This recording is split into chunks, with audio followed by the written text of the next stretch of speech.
On today's Undercover Boss, prepare for an episode that will blow you away as we follow the journey of one of the youngest CEOs of the world as he goes undercover within his own company. Brace yourselves as he encounters the unsung heroes who silently shape the success of his organization. Stay with us to see what happens when this CEO, for the very first time on the history of Undercover Boss, gets fired.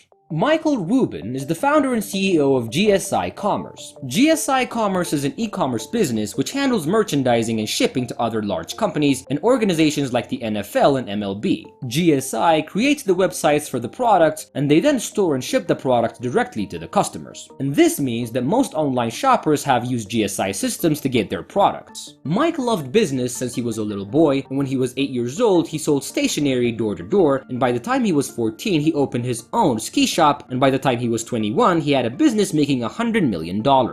Being the CEO of a fast-running company, Mike is always working, and he mostly never has time to spend with his wife and daughter. He is an obsessed man, always trying to reach the next big goal. Mike has been thinking of a way to improve his business, and he came up with the idea to go undercover in his company. During the peak seasonal time for the company, he calls a meeting with his board members and reveals to them that he will be going undercover for a week. I'm stepping down as the CEO of GSI Commerce for next week. Not in total. Everyone is surprised at first, but he explains to them that it will be good for the company. Mike will be going undercover as Gary, and his workers will be told that he's taking part in a TV show about seasonal jobs. He's a little nervous as he's always been his own boss, and working under people might be a little challenging for him. For his first job, he flies to Richwood, Kentucky to work in the fulfillment center where they pack thousands of orders daily to be sent to customers. He meets with Matt, who works as a floor supervisor, and he takes him to a seasonal worker, Rochelle, and she teaches him how to load the trucks with the boxes. The job is very intense as the boxes come fast, but they manage to keep up with the load together. But as they were moving the boxes, Mike accidentally hits Rochelle on the face. I feel like we're getting... Oh! Are you okay? No, not really. Just be careful. They then start doing the much more easier task of stacking boxes, and Mike sees Rochelle using new techniques to speed up the work and be more productive. He's impressed to see a seasonal worker who will not be here the next season working that hard to increase the efficiency of the company. After Mike was done with his first day of work, he was exhausted, and when he first came here he thought the job would be easy and that he would impress everyone, but he now knows just how hard it is and how hard his employees have to work to grow this company. The next day, Mike travels to Florida to work in the call centers, and GSI receives more than 20 million calls a year, so it's important that the calls go well. He meets up with Adam, who takes customer complaint calls, and Mike just listens in for a few calls and sees how it's done. Mike was impressed with Adam's work, and when his turn came to take the calls, with some help from Adam, Mike accepts the calls and resolves the various issues of the customers. On their break, Mike learns that Adam has been working for a year after he had to leave his previous job because he lost his daughter during childbirth, and because he was absent that day, Adam was fired. I ended up losing my daughter, and the day that I lost my daughter, I was unable to go in and work that Black Friday, and just due to that, they said that my services were no longer needed. After the break, Mike sits with Danielle and takes the next customer call, which was a lot harder than before since the customer was not budging for his offer, and Danielle gets impatient and puts the customer on hold. She then takes the call and gets into an argument with the customer. May I speak now? The whole point Ma'am? is, where is Ma'am, Elizabeth, not getting on a credit? You're not letting me talk. You're not letting me talk, so I can't help you, Go Elizabeth. for it. I'm sorry that you're having a hard time. Honoring what Mike gets visibly upset by Danielle's behavior and the way she treated the customer and almost blew his cover. The call ends without getting resolved as the customer gets frustrated and just hangs up, and then Mike steps outside and lets out his anger. I went from heartbroken to extreme frustration and anger.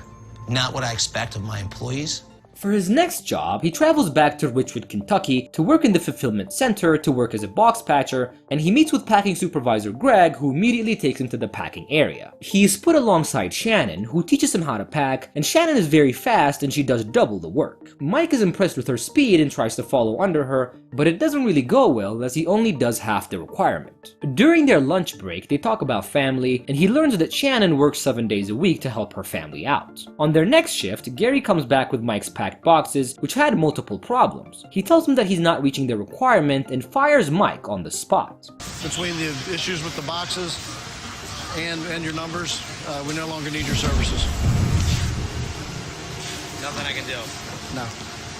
Mike is shocked as he just got fired, and he feels embarrassed about his performance and notes how hard the job is, and he then thanks Shannon before leaving. And although Mike just got fired, his undercover time is still going, and the next day he travels to another fulfillment center in Louisville, Kentucky to work on a night shift. Mike is determined to work this job well, and he meets up with Cameron and he shows him how boxes are located and picked from their shelves. Mike follows suit for the first few orders, and on their breaks, Mike meets Cameron's young daughter who has come to work with him. Hey, baby. Cameron doesn't get to see his daughter as much as he wants to, but he tries to make time whenever he can. On their next shift, Mike and Cameron start a competition on who can do certain tasks faster. And unsurprisingly, Cameron wins by a big margin, but they both have fun. And finally, Mike's undercover time has come to an end, and he's learned a lot during his time undercover, and one of the things that he's learned is to spend more time with his family. And he gained this perspective after he met Cameron and Adam. And next, Mike calls his employees to a GSI building to reveal his true identity. First in was Rochelle, who impressed him by her hard work, and he tells her that he's proud of her and offers her a full-time job at the company, and Rochelle is thankful for her new job and hugs Mike. Next in was Cameron, and he tells him that he admires both his work ethic and his dedication to raising his daughter right, and he gives him a $1,000 gift card to get his daughter a great Christmas gift, and offers him a promotion in the company, and Cameron, teary-eyed, thanks Mike for the opportunity. Next was Shannon. I'm not actually Gary. I'm Michael Rubin, the founder and CEO of the company. And he gives her $5,000 so she can spend it on her son. Next in was Danielle, and Mike was not happy with her, and now that she's in front of him, she apologizes and Mike gives her another chance and promises to give better training to all employees so that this doesn't happen again. And on her way out, she promises that she will do great next time. Last in was Adam, and he tells him that he was blown away with his work ethic and attitude to customers, and he tells him that he was heartbroken with the story of losing his daughter, and it's made Mike reconsider his priorities in life. You know, one of the things that you talked about, saving money to get married, I know it's something you've been waiting to do. I'd like to put $10,000 toward your wedding. Adam is speechless by this, and he thanks Mike for his generosity. I'm speechless. Mike also wanted to share his experience with other employees, so he arranges his town hall to talk about his experience. He shows them highlights of his undercover time, and he gives a speech and promises to make the company better for everyone. He then thanks his employees before ending the event, and in the weeks since, all of Rochelle's hard work has paid off, and she now has a full-time position at the company. Cameron is on his way to becoming a supervisor, and he's attending a GSI leadership conference that spring, and his daughter also had the best Christmas ever. Shannon has put the $5,000 to good use and is helping her son's football team. Danielle underwent customer service retraining and she's no longer with the company. And lastly, Adam and his fiancée are planning their dream wedding. And that is how this delightful episode of Undercover Boss comes to an end.